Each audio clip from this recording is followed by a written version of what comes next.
Please stand by. The President of the United States will be delivering a message on all stations shortly. Please stand by. Please stand by. The President of the United States will be delivering a message on all stations shortly. Please stand by. Please stand by. The President of the United States will be delivering a message on all stations shortly. Please stand by. The following message was given authorization at the request of myself, the United States government, and an undisclosed authority. Please pay attention to this alert, as this pertains to an ongoing global situation.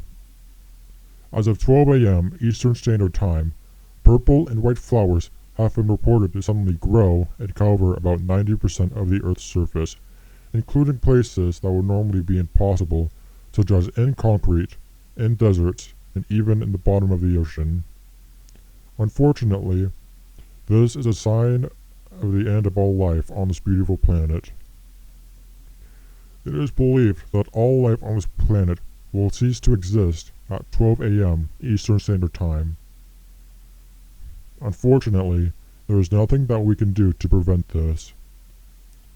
The following effects are expected to take place over the next 16 hours. Flowers will continue to grow around the world. Air pollution will drop by about 50% globally.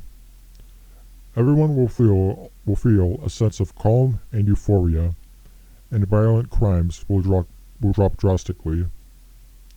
I have a set of instructions that I want to relay to not only the citizens of the United States, but the world.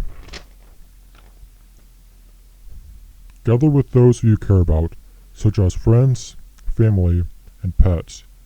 Do some kind of activity that everyone will enjoy, such as picnics, barbecues, or hangouts.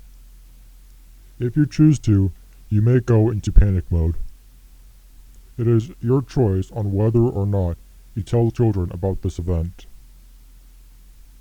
I will sign off the air with a quote from Dr. Seuss.